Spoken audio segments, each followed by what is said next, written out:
Hello and welcome to my channel. My name is Yusuf and today I'm talking to you on a very important and significant aspects of the English language.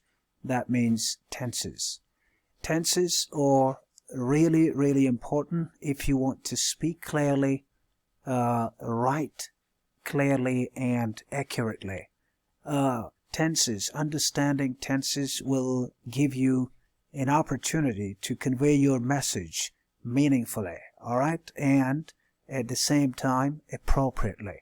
So for that purpose, today's video is very important. It will enable you to see the differences, the variations in the tense aspects of the English language.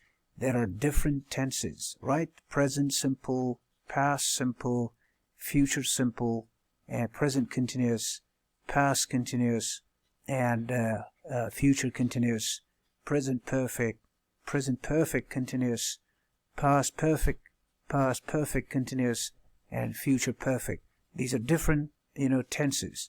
If you understand, if you get yourself familiar with all these different tenses, and you know the differences and the variations among these tenses, you will definitely understand, reading, right? You will read well and meaningfully, and at the same time you will understand listening, all right?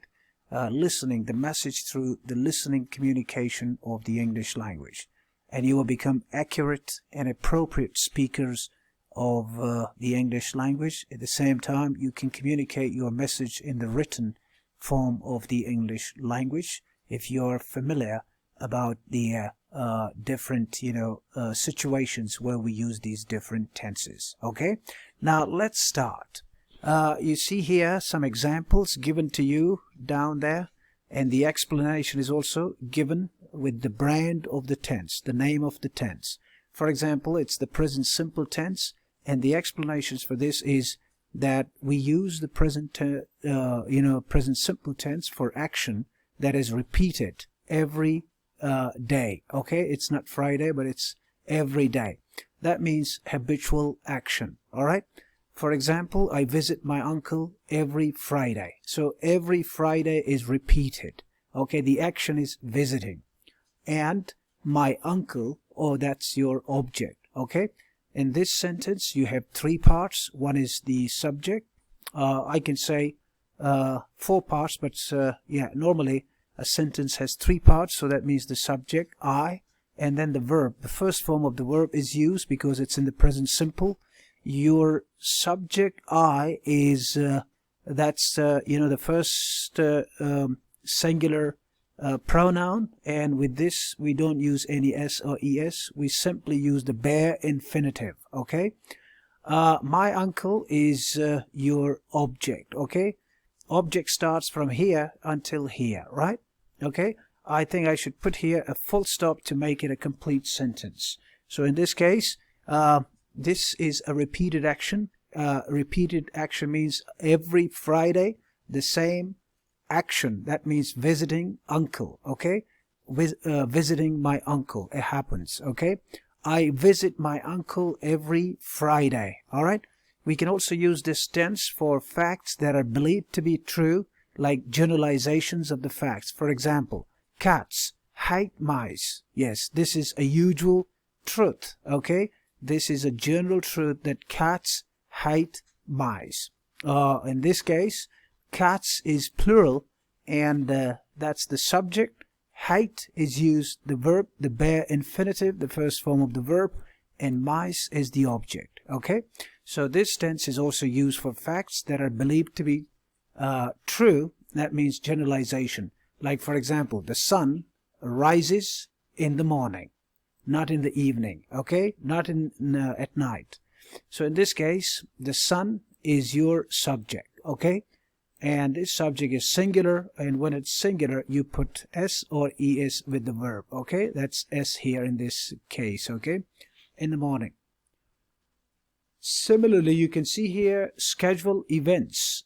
All right, in the near future, they will also take the present simple tense, and the present simple tense, you can see here, with the first form of the verb with s or es, if it is the subject is singular, right? The plane is singular. If I put s here, all right, planes, then I will remove this s from here, right?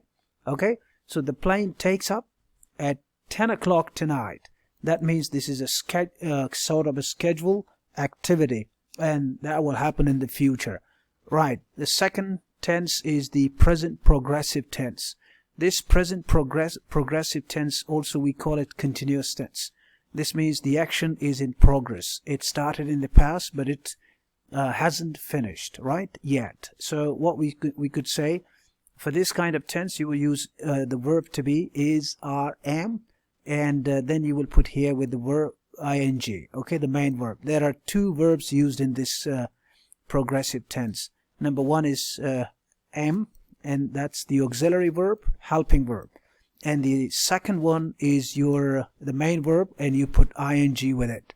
So the action here, that means am working. That is the action that started in the past, but it hasn't come to an end. It's still continuing. It's in the process, okay?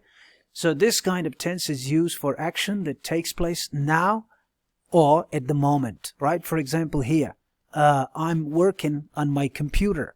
Like here, I'm talking to you. I'm speaking on my microphone. I'm videotaping the lesson today for you. And I started it, but I haven't finished it, and I'm still continuing it. Okay? So at the moment I'm busy, I'm talking to you. I'm speaking to you. I'm giving you the lesson on English tenses. Okay? Also, this tense is used for any near future activities. For example, I'm leaving tomorrow, right? I'm leaving tomorrow, all right? So that means any plan, any plan which you have made, all right? And that will happen after, so that you can also use this tense for that, all right? Okay, be careful. I am is used, but if it is he, then is will be used here. If it is she, then you will use here is. With he, she, it, you will use is. And if it is we will use here we are. You are. They are. Right? Okay, the same way here, the present perfect tense, okay? That means something you did in the past, but it still has the results or the effects of it in the present. For example, when you talk about the experiences, you have done something in the past and you want to share it with your friends. So you can say, for example, I've been to Italy. This is your experience of visiting Italy one time in your life, for example. Okay? You did something in the past. You went to Italy, for example, 2 years ago. And you still have the effects. I have been to Italy. You are talking right now. So you are connecting the past with the present.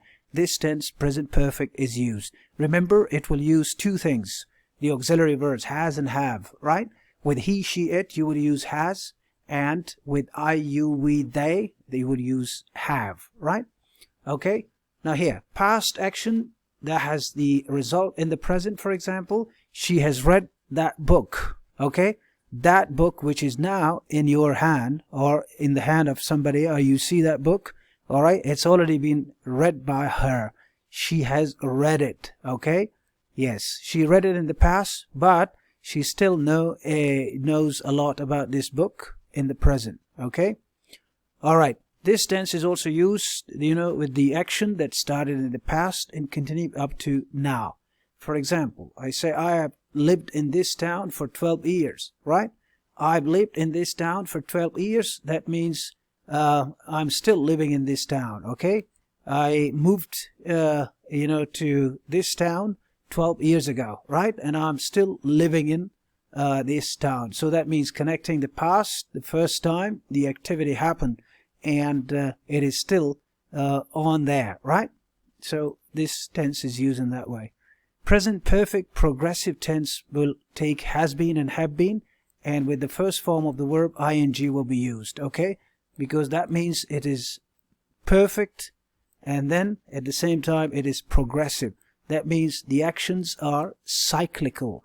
They started, finished, then started, finished, then started, finished, then started, finished, and then there is a time frame, and it's still continuing in the present, for example. All right, he has been sleeping for the last 3 hours, for example.